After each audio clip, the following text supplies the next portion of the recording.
Hi, this is Carol, and today I'm going to do a short demo on illustrating a gourd. I've added some water onto my papers and the sketch is already in place. It's dried up a little bit, so I'm just going to put a little bit more on here.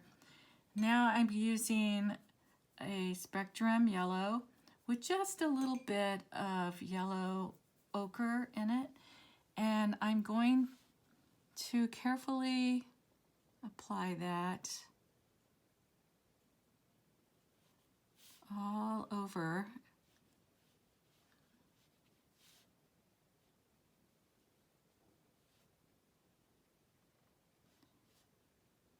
Just making sure I'm paying attention to my edges. Because it's wet, it's not going to dry real quick, and I can kind of move it around a little bit. So I'm going to try and just keep a few highlights of white here and there. Like I see a few on these bumpy parts.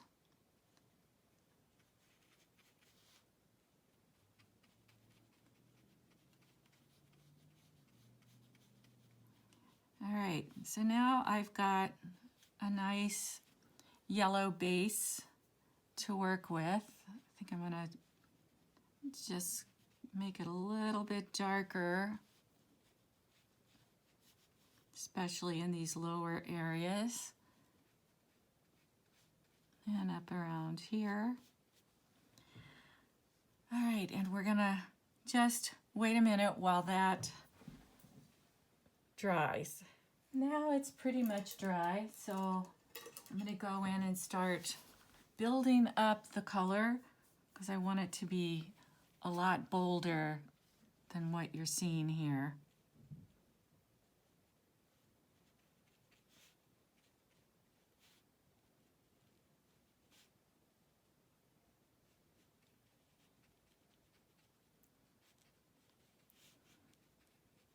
And I'm going to start paying attention to where I'm seeing some highlights and trying to blend the edges where I want it to stay lighter.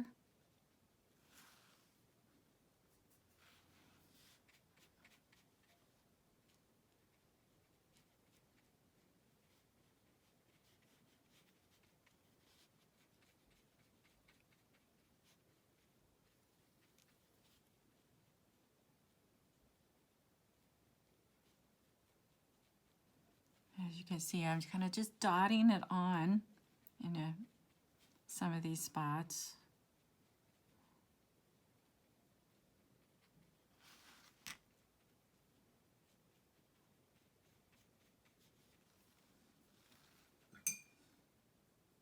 Picking up some more paint. Again, just using spectrum yellow and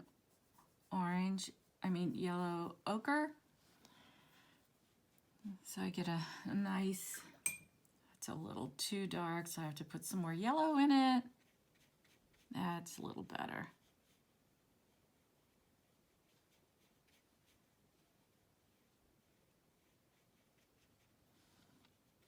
Bring that up into this space. There's a few little bumpy areas here that I want to pay attention to. And there's a nice little highlight there. So I want to make sure I can get that. So I'm kind of leaving areas where I know I want highlights. I'm trying to leave those brighter, bolder.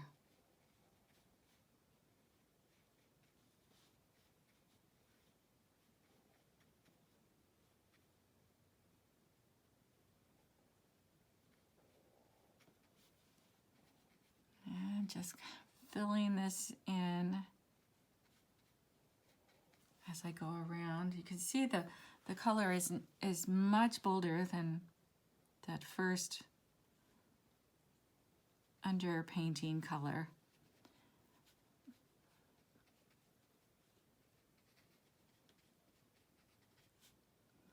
And let's see, we're just leave a little bit of lighter areas here.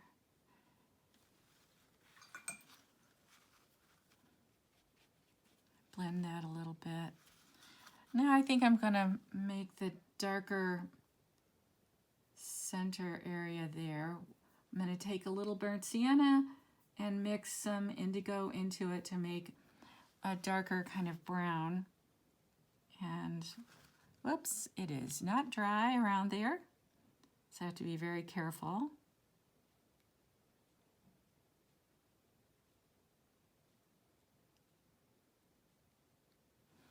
And just kind of let that sit there.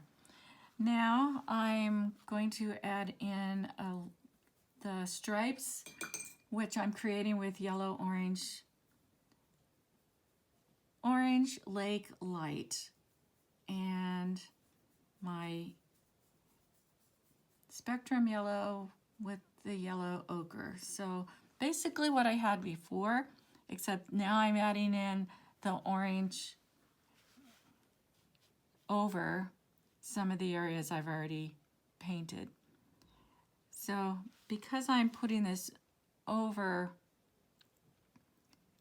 the other area, the colors should blend very nicely.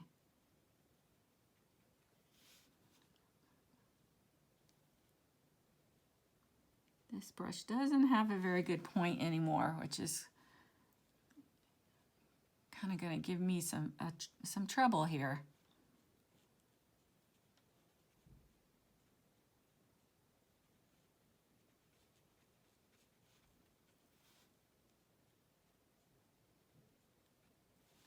This goes all the way to the top. So these little orange lines are doing two things. They're going to help to create a feeling of volume because of the way they travel up the gourd.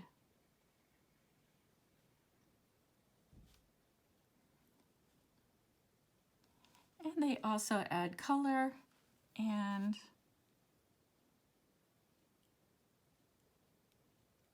just a little extra something to look at.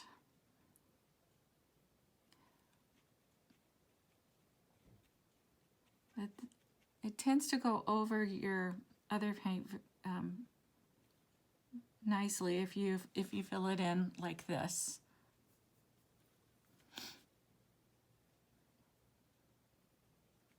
So I'm going to keep doing this and speed it up for you.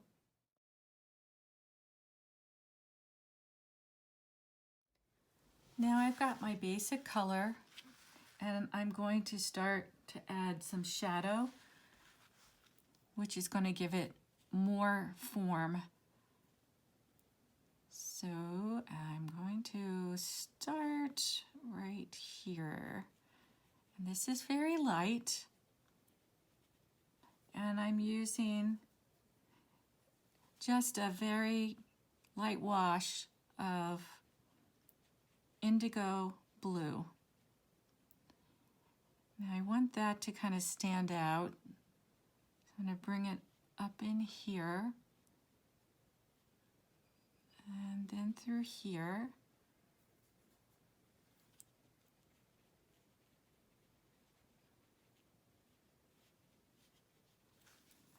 And where I need to blend, I'm going to take my brush with just water and blend a little bit. And then keep working my way around.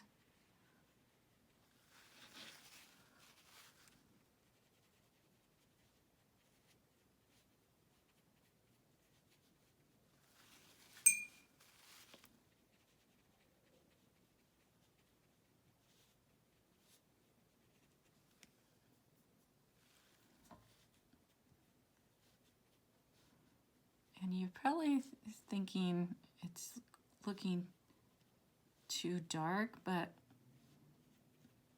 once it sits there and dries, it's really going to be fine.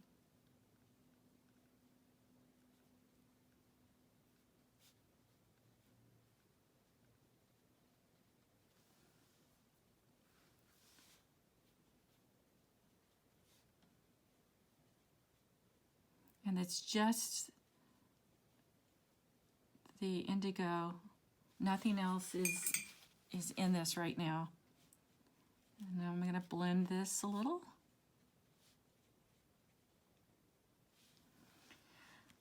And we're going to let that dry.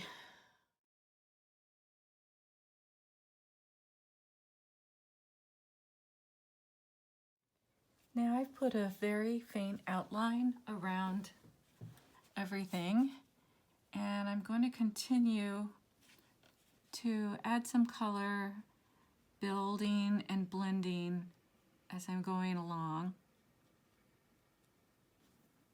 And I will just continue to do this all the way around until I get it to the level that I'm happy with. Adding more shadow where I want it to be a bit darker.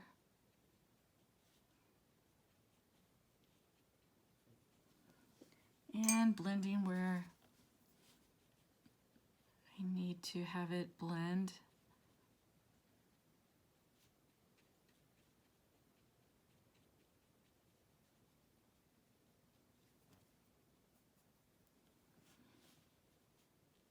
Definitely need to get a little bit more down here.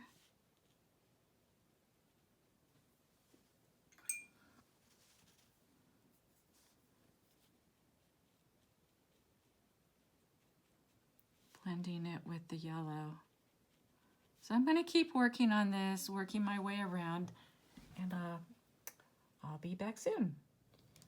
Now I'm going to work on some of these little bumps that you see all over the top of this little gourd.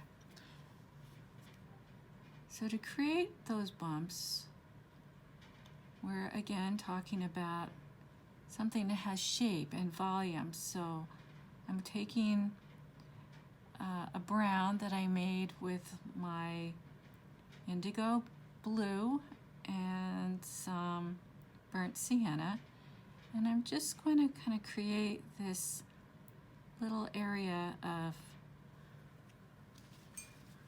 shadow that I'm seeing right here. And I'm going to just slightly blend the edge so it's not quite as sharp.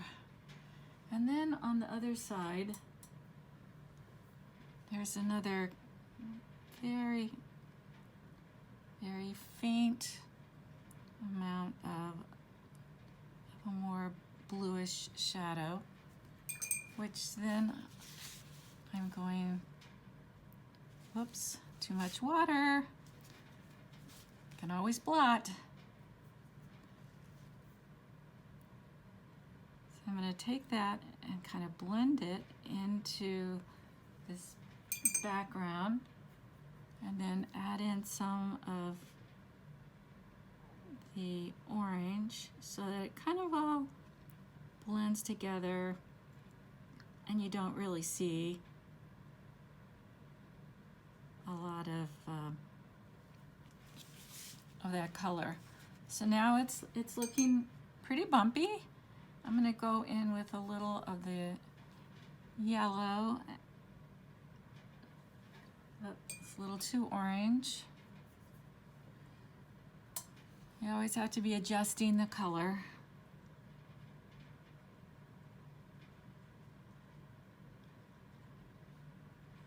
Okay. And then I see, I'm going to bring up some of this color, the orangey color.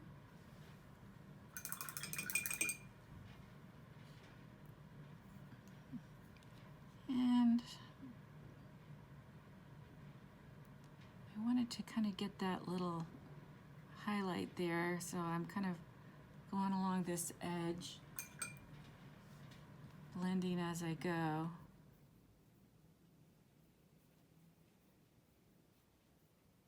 Just kind of softening.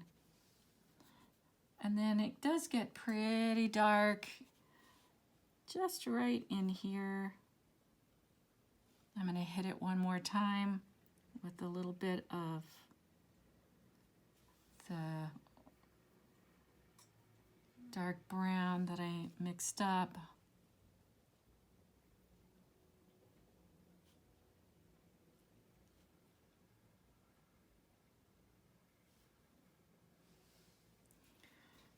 All right, it's looking pretty bumpy there. And if I need to drag it up into there to soften it, it's an easy thing to do. So that's basically how you make these bumpy areas. Then if you want, you can hit it with some permanent white, which that had too much water in it. I think what I'm going to do is take my white right out of the tube and just take a little bit and dab it on. And it works really well for highlights, and then you can just take water. It's a little thick, so I blotted it because it was a little thick, and then you can just hit it along one of the edges to soften it. And if it looks like you need to go back in then and kind of define the little bump, you can do that. And just kind of work back and forth with creating the shape of each individual bump. Here, if I take this and I just add a little bit there, which you can hardly see, but it's like the finishing touch to add that little bit of highlight. So I will keep working on this and let you see it when it's finished.